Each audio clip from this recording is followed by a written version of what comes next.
Mwanzo sura ya kwanza mstari ule wa kwanza, wa pili na watatu, maandiko yanasema hapo mwanzo Mungu aliziumba mbingu na nchi, nayo nchi ilikuwa ukiwa tena utupu, na giza lilikuwa juu ya uso wa vilindi vya maji. Roho ya Mungu ikatulia juu ya uso wa maji. Mstari wa tatu maandiko yanasema Mungu akasema ikawa iwe nuru, ikawa nuru. Mungu alipoziumba mbingu na nchi, maandiko yanasema katika nchi kulikuwa na utupu, kulikuwa na ukiwa, kulikuwa na giza. Lakini katikati ya mazingira kama haya, Roho wa Mungu alikuja akakaa juu ya ule ukiwa. Roho wa Mungu alikuja akakaa juu ya ule utupu. Roho wa Mungu alikuja akakaa katikati ya lile giza. Alafu Mungu akasema. Mungu hakuanza kunung'unika. Angalia kitu ambacho Mungu anakisema. Akasema kile alichokuwa anakitaka. Akasema iwe nuru. Maandiko yanasema nuru ikatokea. Kwa nini Roho wa Mungu alikuja akakaa katikati ya vilindi vya maji? Roho wa Mungu ndiye aliyekuwa nyuma ya ule uumbaji. Alikuwa anatekeleza kile ambacho Mungu alikuwa anakisema. Mungu hakuja akaanza kulalamika kwamba nchi mbona ina ukiwa, mbona ina giza, mbona ina utupu. Mungu alikisema kile alichokuwa anakitaka kukiona katikati ya ile mazingira. Wakati mwingine unapita kwenye nyakati ngumu, inawezekana unapita kwenye kipindi ambacho kina ukiwa, kina utupu, kina maumivu, kina kuchoka na kuumia ndani yake. Roho wa Mungu yupo katikati ya mazingira kama hayo. Wakati mwingine unaweza ukahisi kwamba ni Mungu amekuacha. Hapana. Habari njema ni kwamba Mungu yupo katikati ya mazingira kama haya. Roho wa Mungu yupo katikati ya mazingira kama haya. Anachosubiri ni wewe useme.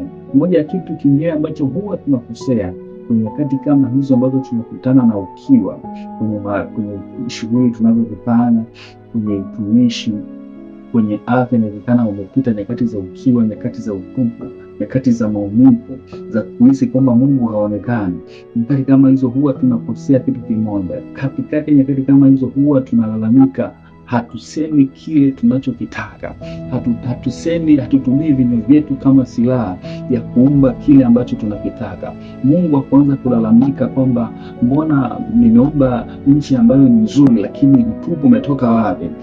Kwa nini giza linaonekana? Katikati ya mazingira kama, Roho Mtakatifu alikuwa anamsubiri Mungu aseme kile anachokitaka, alafu yeye atekeleze, aumbe, adhihirishe kile kilichokuwa kimesema. Mungu akasema iwe nuru, ikawa nuru.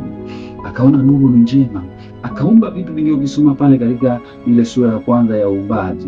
Katika maisha yako unapokutana na nyakati ngumu, huwa unazungumza nini? Maandiko yanasema katika Isaya sura ya 57 mstari wa 19 ya kwamba mimi nayaumba maneno ya kinywa, amani amani kwake aliye mbali na kwake aliye karibu, asema Bwana.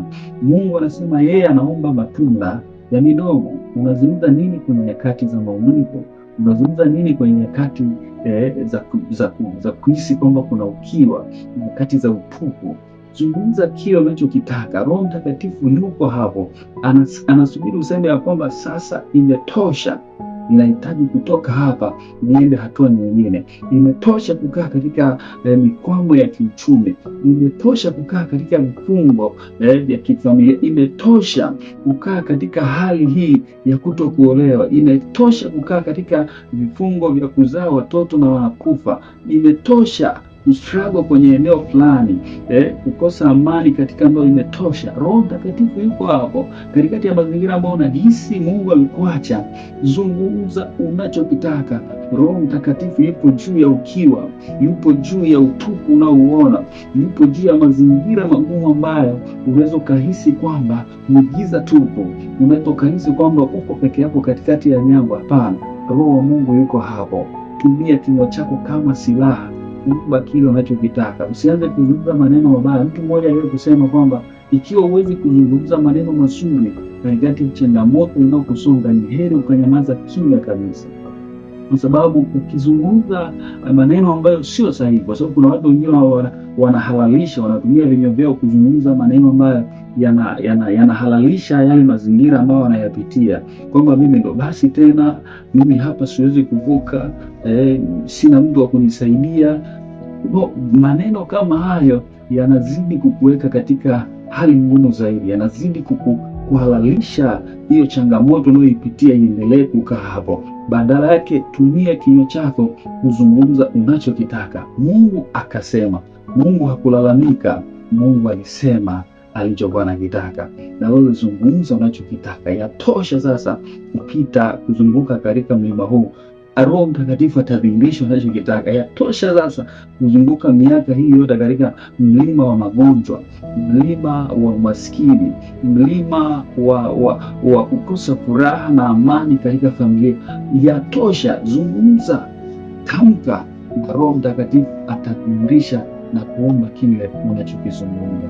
Mungu akubariki na kutunza. Umebarikiwa. Amen.